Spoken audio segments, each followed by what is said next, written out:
ಏನ್ ಮಾಡಾಕ್ತಿ? ಹಾ ಏನಿಲ್ರಿ ಬಂದೆ. ಬಾ ಬೇಗ ಬಾ. ಹಾ ಬಂದೆ ರೀ. ಏನಾತ್ರಿ? ಏನ್ ಮಾಡಾಕ್ತಿದ್ದಿ? ಏನಿಲ್ಲ, ಅದ ನಿಂದದಾಗಿ ನೋಡ್ಕೊಂಡು ಕೂತಿದ್ ನಾನೀಗ. ಅದ ಏನಿಲ್ಲ, ಮೀನಾ ತೊಗೊಂಬಂದಿನಿ ಅರ್ಧ ಕೆಜಿ.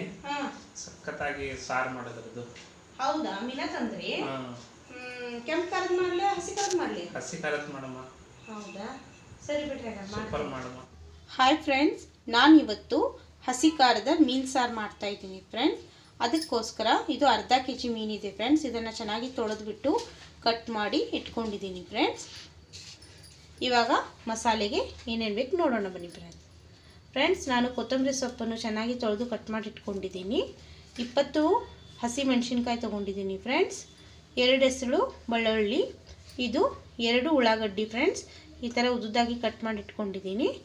2 ಮೀಡಿಯಮ್ ಸೈಜಿನ ಟೊಮೆಟೊ, ಅರ್ಧ ವಾಟಿ ಕೊಬ್ಬರಿ. ಇವಾಗ ನೋಡಿ, ಗ್ಯಾಸ್ ಮೇಲೆ ಪ್ಯಾನ್ ಇಟ್ಟಿದ್ದೀನಿ.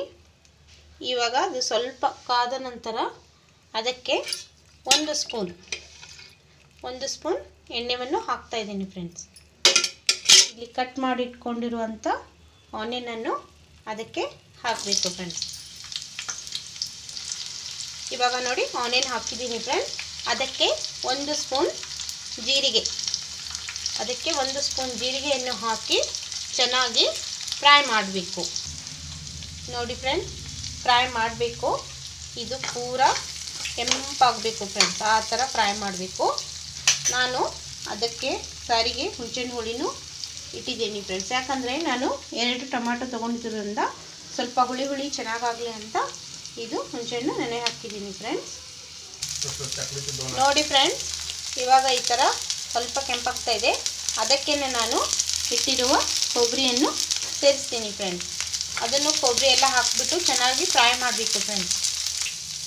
ನೋಡಿ ಫ್ರೆಂಡ್ಸ್, ಉಳ್ಳಾಗಡ್ಡಿ ಮತ್ತು ಕೊಬ್ಬರಿ ಫ್ರೈ ಆಗ್ತಾ ಇದೆ. ಘಮ್ಮಂತ ವಾಸನೆ ಬರ್ತಾ ಇದೆ ಫ್ರೆಂಡ್ಸ್. ಒಂದು 5 ನಿಮಿಷ ಚೆನ್ನಾಗಿ ಫ್ರೈ ಮಾಡಬೇಕು. ಅದಕ್ಕೇ ನಾನು ಇಟ್ಟಿರುವ ಮೆಣಸಿನಕಾಯಿಯನ್ನು ಸೇರಿಸಿ ಹುರಿತೀನಿ. ಆಮೇಲೆ ಮತ್ತೆ ಅದಕ್ಕೇ ಬೆಳ್ಳುಳ್ಳಿ ಹೆಸರು ಹಾಕಿ ಚೆನ್ನಾಗಿ ಫ್ರೈ ಮಾಡ್ತೀನಿ ಫ್ರೆಂಡ್ಸ್. ಒಮ್ಮೆ ನೀವು ಟ್ರೈ ಮಾಡಿ ಫ್ರೆಂಡ್ಸ್, ಸಖತ್ ಟೇಸ್ಟ್ ಆಗುತ್ತೆ. ತುಂಬ ಟೇಸ್ಟಿಯಾಗಿರುತ್ತೆ ಸಾಂಬಾರು, ಫಿಶ್ ಸಾಂಬಾರು ಸಖತ್ತಾಗಿರುತ್ತೆ ಫ್ರೆಂಡ್ಸ್. ಒಮ್ಮೆ ಟ್ರೈ ಮಾಡಿ ನೀವು. ಇದು ನೋಡಿ ಫ್ರೆಂಡ್ಸ್, ಚೆನ್ನಾಗಿ ಎಲ್ಲನೂ ಹಾಕಿ ಚೆನ್ನಾಗಿ ಹುರಿಸ್ಕೋತಾ ಇದ್ದೀನಿ. ಇವೆಲ್ಲ ಸ್ವಲ್ಪ ಚೆನ್ನಾಗಿ ಫ್ರೈ ಆಗಬೇಕು ಫ್ರೆಂಡ್ಸ್. ಫ್ರೈ ಆದ ನಂತರ ಇದು ಸ್ವಲ್ಪ ತಣ್ಣಗಾದ ಮೇಲೆ ಅದನ್ನೆಲ್ಲ ಮಿಕ್ಸಿ ಮಾಡಬೇಕು ಫ್ರೆಂಡ್ಸ್. ನೋಡಿ ಫ್ರೆಂಡ್ಸ್, ಈ ಹದಕ್ಕೆ ಚೆನ್ನಾಗಿ ಫ್ರೈ ಆಗೋ ಥರ ನೋಡಿ ಫ್ರೆಂಡ್ಸ್, ಇದು ಚೆನ್ನಾಗಿ ಫ್ರೈ ಆಗಿದೆ. ಇದನ್ನು ಈಗ ಒಂದು 5 ನಿಮಿಷ ತಣ್ಣಗಾಕ್ಬಿಡಬೇಕು. ಇವಾಗ ಫ್ರೆಂಡ್ಸ್, ಇದು ತಣ್ಣಗಾಗಿದೆ. ಇವಾಗ ಇದನ್ನು ಈಗ ಮಿಕ್ಸಿ ಜಾರಿಗೆ ಹಾಕ್ತೀನಿ ಫ್ರೆಂಡ್ಸ್. ಕೊತ್ತಂಬರಿ ಸೊಪ್ಪು, ಟೊಮೆಟೊ ಇದನ್ನೆಲ್ಲ ಈಗ ಮಿಕ್ಸಿ ಮಾಡ್ಕೊಂಡು ಬರ್ತೀನಿ ಫ್ರೆಂಡ್ಸ್. ಇವಾಗ ಗ್ಯಾಸ್ ಮೇಲೆ ಇಟ್ಟಿದ್ದೀನಿ ಫ್ರೆಂಡ್ಸ್. ಇವಾಗ ಇದು ಕಾದ ನಂತರ ಇದಕ್ಕೆ 2 ಸ್ಪೂನ್ ಎಣ್ಣೆಯನ್ನು ಹಾಕ್ತಾಯಿದ್ದೀನಿ ಫ್ರೆಂಡ್ಸ್. ಮಿಕ್ಸಿ ಮಾಡಿಟ್ಟಿರುವ ಮಸಾಲೆಯನ್ನು ಅದರಲ್ಲಿ ಹಾಕ್ತೀನಿ. ನೋಡಿ ಫ್ರೆಂಡ್ಸ್, ಮಸಾಲೆ ಎಲ್ಲ ಹಾಕಿದ್ದೀನಿ. ಇವಾಗ ಇದಕ್ಕೆ ಚೆನ್ನಾಗಿ ಒಂದು 5 ನಿಮಿಷ ಎಣ್ಣೆಯಲ್ಲಿ ಫ್ರೈ ಮಾಡ್ತಾ ಇದಕ್ಕೆ ರುಚಿಗೆ ತಕ್ಕಷ್ಟು ಉಪ್ಪು ಸೇರಿಸೋಣ. ನೋಡಿ ಫ್ರೆಂಡ್ಸ್, ಈ ಮಸಾಲೆಗೆ ನಾನು ರುಚಿಗೆ ತಕ್ಕಷ್ಟು ಉಪ್ಪು ಸೇರಿಸ್ತಾ ಇದ್ದೀನಿ. ಆಮೇಲೆ ಸಾಂಬಾರು ನೋಡಿಬಿಟ್ಟು ರುಚಿಗೆ ತಕ್ಕಷ್ಟು ಉಪ್ಪನ್ನು ಚೆಕ್ ಮಾಡಲಿಕ್ಕೆ ಬರುತ್ತೆ. ಇವಾಗ ಇದನ್ನು ಚೆನ್ನಾಗಿ ಫ್ರೈ ಮಾಡಿ ಒಂದು 5 ನಿಮಿಷ ಮುಚ್ಚಿಡಬೇಕು. ಮುಚ್ಚಿಟ್ರೆ ಒಂದು 5 ನಿಮಿಷ.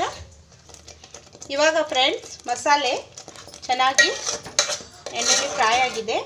ಈ ಥರ ಮಸಾಲೆ ಚೆನ್ನಾಗಿ ಹಿಂಡಿದೆ.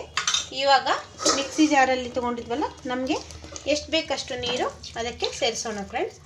ಗಟ್ಟಿಯಾಗಿ ಮಾಡೋದಿದ್ದರೆ ಸ್ವಲ್ಪ ನೀರು ಸೇರಿಸಿ, ತೆಳುವಾಗಿ ಮಾಡೋದಿದ್ದರೆ ಸ್ವಲ್ಪ ಜಾಸ್ತಿ ಸೇರಿಸ್ಬೋದು. ಎಷ್ಟು ತೆಳುವಾಗುತ್ತೆ ಅಷ್ಟು ಚೆನ್ನಾಗಾಗುತ್ತೆ ಸಾಂಬಾರು. ನೋಡಿ ಫ್ರೆಂಡ್ಸ್, ನಾನು ಎಷ್ಟು ನೀರು ಹಾಕಿದ್ದೀನಿ ಫ್ರೆಂಡ್ಸ್. ಇವಾಗ ಚೆನ್ನಾಗಿ ಒಂದು ಕುದಿ ಬರಬೇಕು ಫ್ರೆಂಡ್ಸ್. ಇದು ಸ್ವಲ್ಪ ಚೆನ್ನಾಗಿ ಕುದಿಬೇಕು. ರುಚಿಗೆ ತಕ್ಕಷ್ಟು ಉಪ್ಪನ್ನು ಚೆಕ್ ಮಾಡಿ ಫ್ರೆಂಡ್ಸ್. ಚೆನ್ನಾಗಿ ಹುಳಿಯನ್ನು ಅದರಲ್ಲಿ ಹಿಂಡುತ್ತೇನೆ ಫ್ರೆಂಡ್ಸ್. ನೋಡಿ ಫ್ರೆಂಡ್ಸ್, ಕುದಿ ಬರ್ತಾ ಇದೆ. ಇವಾಗ ಕುದಿ ಬಂದಮೇಲೆ ಫಿಶನ್ನು ಅದರಲ್ಲಿ ಹಾಕಿ ಒಂದು 5 ನಿಮಿಷ ಚೆನ್ನಾಗಿ ಕುದಿಸಬೇಕು. ಮೀನನ್ನು ಹಾಕಿ ಒಂದು 5 ನಿಮಿಷ ಕುದಿಸಿದರೆ ಮೀನದ ಸಾರು ರೆಡಿ. ಇದು ಬಿಸಿ ಬಿಸಿ ಅನ್ನದ ಜೊತೆ ಸವಿಯಲು ಸಿದ್ಧ. Thank you for watching.